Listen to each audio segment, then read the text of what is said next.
know? Welcome. I am so excited to be here with Dr. Paige Rawson. So my name is Kathy Wright, and so I call it a scholar-practioner, but I love it. it just means I think and I do.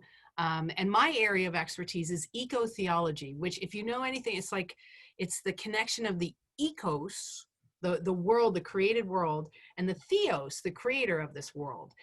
So often theology is very much a Christian kind of area of expertise, but through my work as a Canadian eco-theologian back in Canada, there was so much interfaith conversations because we all reside on the earth. So that got me interested into world religions and ethics, because we all live and breathe and play and work on this big, beautiful planet that's big part of a universe. So as an eco-theologian, that's what got me into this area of world religions and ethics. This is an introduction. This video will give you a little brief introduction to both Height's book that you're reading in this course, but also to us who are actually doing that. So Dr. Paige Rawson, you're a scholar practitioner as well. I am, Dr. Wright, in fact.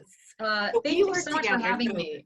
Tell me your story. So my story, so Dr. Wright, you focus a lot on theology, which is a part of what I do, right? And you're doing interfaith stuff also related to what I do, but my focus primarily is the Bible and has been sacred text. So I think about the Bible and its influence on the world, right? Through the Christianizing mission, through colonization. It's the most widely read book, like on the entire planet. So it's had a tremendous influence on the way we see gender, the way we see God, right? The way that we see race, ethnicity, the way that we see territory, the way that we look at relationships, right? I mean, and on and on and on. But what I like to do is I like to look at the Bible in relation to other sacred texts and other world religions. It's really fun to see the ways in which there are resonances and there are also conflicts, right? There are differences. And in that kind of conversation, I find a lot of room for curiosity, room for conversation, right? And really room to think about how we understand other perspectives, right? I grew up Southern Baptist.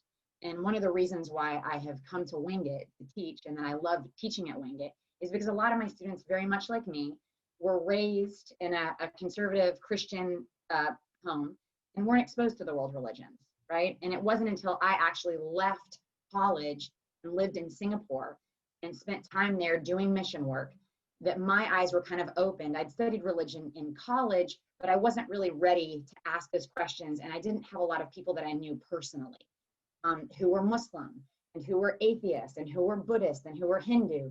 And when I went and lived in Southeast Asia, I began to have relationships with these people and folks that believe things that were vastly different from what I believe. And it was a challenge. But that for me is where the ethics piece comes in. Yes. Is how do I deal with someone who believes something so different from me, respect their perspective, and not feel threatened by what they believe, right? And not think and still also live together and love together and eat together and Precisely. play together. How do we do that together? Absolutely. And that's it, right? That's the key is how do I find a way to still honor my faith, my beliefs, right? In God and in the Bible, and at the same time, make space for your God and your God, right? Or your ideas on God, or your ideas on, right? Or your sacred text, or your, right? And then this is the cool thing too, Dr. Wright, is finding that there were a lot more similarities than differences. And when I was younger, when I was younger, I thought, no way, right? Like I was concerned about being exposed to other ideas because I thought that in some way that would challenge me or that I had to prove that I was right?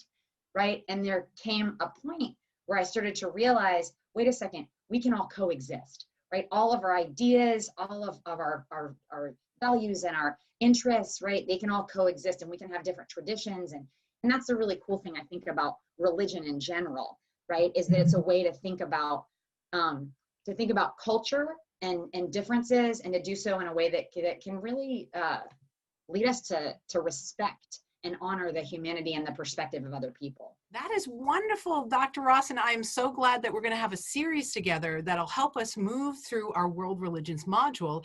And kind of the capstone of our world religions module is a podcast where people will be talking to people and creating these conversations. So keep that in mind as all our listeners and watchers along the way for kind of the development. So we're not there yet, but you will get there. So let's begin at the beginning. World religions. So how would you define religion? And then we'll get to ethics, but tell me. So, well, I think sort of back to the etymology of the word itself, right? Which is to relink. I mean, that's what this word means, to relink. And I think that for me, religion should be a way in which to connect to the divine, and also a way in which to connect to our community. And so when I think about religion, I think about culture, and I think about the ways in which our beliefs about God, the divine, whatever our philosophical tradition may be, right? Because in Buddhism, it's not theistic, right? But it cannot be distinguished from, right, or disentangled from culture and what we eat, and how we treat the earth, right? And our practices, daily and what practices. we wear and when we wear it, and the colors we wear, and all of these things. So excellent. So do you want to know what Maria Height thinks? Oh, of course. Do Absolutely. She agrees with you. So she says religion is a way of life rather than just a set of beliefs or a bunch of rules. So not once did you say it's rules you must follow or not follow. When you said connection, she says religion is a way of relating to people and seeing yourselves in relationship with other people. Wow. So I love how that connective tissue about it's not just following a set of rules. It's really a way of life and a way of relating and connecting and expressing. So that'll get us to ethics.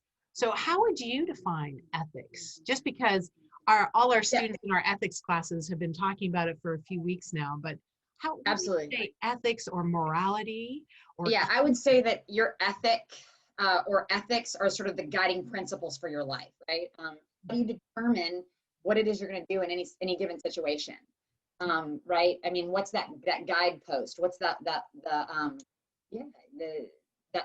thing that leads you to choose it's between like a right and foundational wrong? piece. So the foundations, and what I love is that the way Haidt talks about it in her book is that ethics is this framework for deciding what is right and wrong and how you want to live your life. Morality is the actual living out of your life. So she likes to split it. Some people, so other people like to put those two together and they don't separate those two. So deciding what's right and wrong. So when you're in a relationship, so I get the privilege of being one of your peers. So we're in relationship in the religion department. Absolutely. So ethics would be a framework with how do we want to treat one another? How do we want to do it? And then the living out of that is our morality.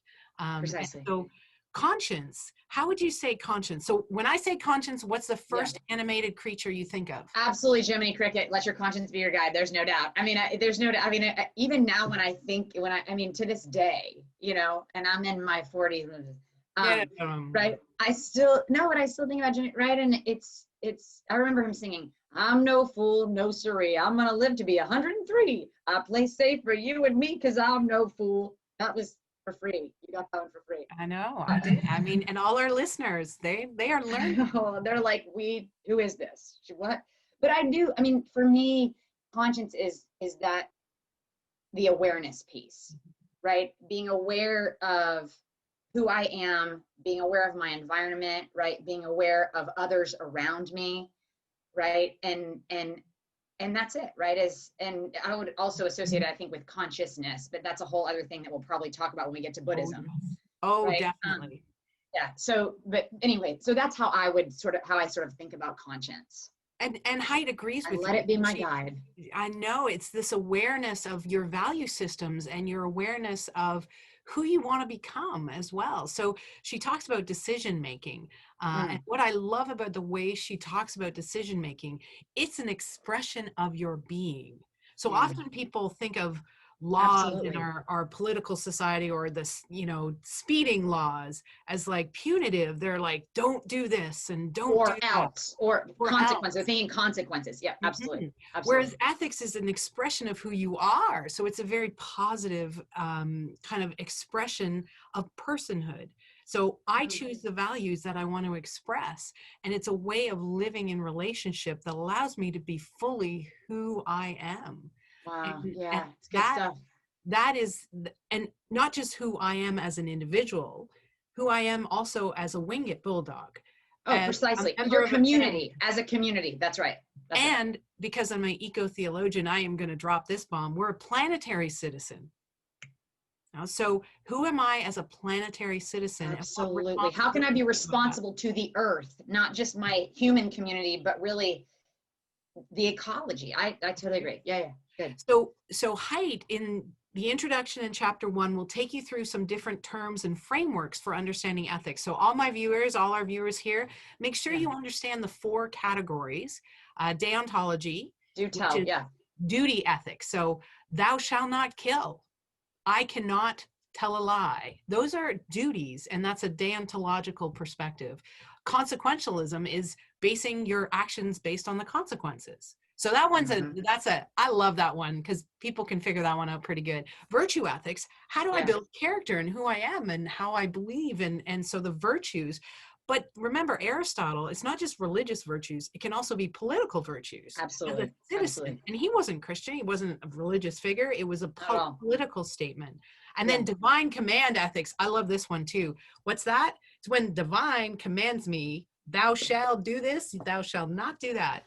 Yeah. So only certain religions kind of fall in that category. But Absolutely. read through. Haidt is really good at explaining them. But I think our conversation today, to introduce you to this world religions and ethics, I would really love, Dr. Rawson, if we could talk about how do we have these rich conversations. And I think the let's introduce and kind of form all of our listeners and our watchers out there about the approach to comparative intersectional Mm, ethics, which is what world religions and ethics is all about. So absolutely. do you want to talk a little bit about intersectionality and what that means? Is that too complicated for us to understand? Is No, it? no, not at all. And we're thinking about intersectionality, then we're thinking about the ways in which people's identities overlap, right? We're not just one dimensional, right? Often people have they have a gender, they have a race, right? They might also be, we could think about them in terms of their sexuality. We could think about them in terms of their ethnicity. We could also think about them in terms of what their area of interest is. For instance, you, Dr. Wright, are an eco-theologian. So we're bringing together these 2 different identities, 2 different spheres into one, right? So when Kimberly Crenshaw talks about it, she's talking specifically about the way we think about identities that have been marginalized, right? And so the complexity of where we're coming from, if we, for instance, are a person of color, right, in a predominantly white space, or we're a Muslim in a predominantly Christian space, right, or we're a woman in a predominantly male space, right? So we're thinking about sort of dominant or normative identities, and then those that have traditionally or historically been marginalized or minoritized. When we think about then the world's religions, right, and the ways in which we're trying to do this video series, right? We're trying to bring in various perspectives so that we can think in multiple ways about these various traditions and what they're bringing to the table, right? In relation to Christianity and in relation to one another, right? We're thinking about Buddhism alongside Islam, alongside Judaism, alongside, I don't know if we're doing Hinduism, Yep. but others, we are good. Yep. So So, and I love how you talk about complexity, because to understand, before we talked about culture, it's part of culture that you mentioned. Well, to understand yes, culture, you can understand it from the point of anthropology or history or English literature or faith traditions, absolutely. food systems. So what I love about world religions and ethics is the multidisciplinary, the complexity of it.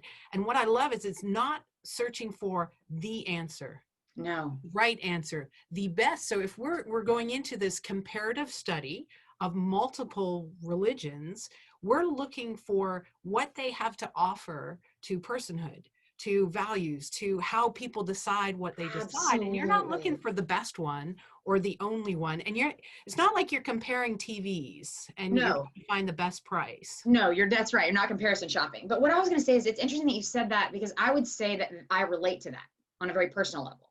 Because I often tell people that my roots are in Christianity, but because I've lived in or traveled to over 25 countries and have predominantly, when I've been traveling, I've typically been in conversations with people about religion, right? What I've found, and this took me a little while to get there, because I felt initially like, am I betraying my Christian roots, right? But what I found is that as I studied these other religions and I spoke to other people, there were ways in which I could really groove with, vibe with, resonate with some truths that I was hearing, or some practices, right? For instance, the practice of yoga, right? Or meditation, right? There are ways in which we can learn from these other traditions and spiritual practices that could in fact enhance our own faith.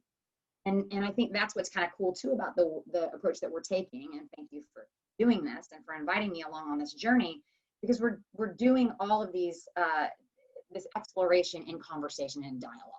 And I think so instead of like sort of conflict, right? The comparison that's happening is in conversation. It's in dialogue, right? It's not about who's got it right and who's got it wrong, who's better or worse, right? It's more like here we are together, learning from one another. So this is a perfect segue to what do we need to do to get the most out of this module? So what kind of attitudes or perspectives will help people get to their final podcast, which is their assignment for this kind of module, in a way that they can do the things that you're talking about, this comparison, this, and personally grow, but also professionally grow in their understanding of ethics? Absolutely, absolutely. What I would say primary, and this is just from my own path and what I've learned, right, is there's a tendency sometimes to want to get, I feel, to get defensive about the things that I think that I know, and they're my things, right? It's my faith, it's my, right, very near and dear to me. And so what I've found is that I have to really make an effort to keep an open mind and an open heart, and to not shut down, and to not, it's scary stuff, right? And so it's because it's new and it's different, and sometimes we get kind of freaked out by things that are different, that we're not used to. But trying to keep an open mind, and also to keep a positive attitude, right, about this, to stay excited, right, to stay interested, and as I'm hearing things, rather than initially to go, that's weird, right, or why would they do that, right, to try to say, curiosity, right, that's interesting, I want to learn more about that. Right. And ask that question why. I hope all of you listening, like, or watching, do ask those questions of why. But why, that's like why versus why. Very different. What? I love this. Is not a podcast. You get to see my face while I'm doing it's so good. It's so good. Because learning what the motivations of someone else is, whether it's a philosophical system, and understanding, I'm not a libertarian, but I understand why people would be a libertarian. That is an interesting conversation. That conversation goes places, and that's what a podcast does, is it goes places that allows people to understand more about themselves and where they're going, maybe more about human emotions. Why do people shut down and are defensive? I think it's because they love, this is so incredibly powerful. Religion and faith and values. So personal. So personal. So do feel these things, engage with them. So I would say the study of ethics, bring your whole self to it. Yes, absolutely. Absolutely. And understand that if you start with the idea that there is something for me to find there, and living in relationship is a good thing, then you will be surprised what you might find. And so it becomes, your life is more rich than just a set of rules you follow just because. Absolutely. Absolutely. So tell us what to expect with this video series. Just a little glimpse. Well, absolutely. I think it's going to be like this. I mean, it's going to be honest conversations like this, I mean, and while we're going to talk about content, absolutely, the focus is really going to be on being able to relate to these human beings as experts and practitioners, and to try to relate on a human level. So again, it's important that everybody's getting the content, but I think what we're going to find in the videos and the weeks to come, right, is that that we're relating each other on a deeper level, and we're getting somewhere beyond just what do you know or what do you do, right? Who are you? Tell us about who you are. Tell us about why this is important to you. You know, tell us what you've learned. Tell us the ways that this enriches your life, right? And so I think in doing that, I mean, what I found, again, from my travels and from time that I've spent with friends of different faith traditions and philosophies, is that real change, real transformation comes from the building of relationship and from understanding their story, their culture, right, their context, and from really taking the time to get to know them. And so that's what this is going to be. It's going to be an opportunity to really get to know one another. And I hope that in your podcast, students, that you do the same thing, right? That you use this as an opportunity, because you'll see as I ask questions of our guests and Dr. Wright too, right? You'll see that the genuine interest in my heart to get to know them and the relationship that we've built over time, because most of these individuals I know, some of them better than others.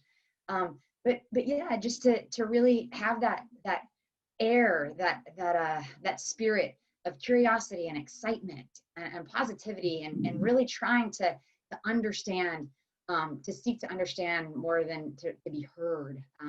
But really, what's going on? Tell me more about you and about this, and so that I can grow. And I love that for the podcast, because you, all our listeners and watchers, you might not be interviewing someone from a different tradition. You're going to be having conversations with your roommates, your family, your friends about a specific world religion, what you've learned about it, and kind of talking with them about it, having these courageous conversations about difference in world religions and ethics, sharing what you know, but also getting to know them a little bit better too. So hold that in your mind. And thank you, Dr. Rawson. We Absolutely, are my going pleasure. to continue this series, and so we look forward to doing some more. Here we go.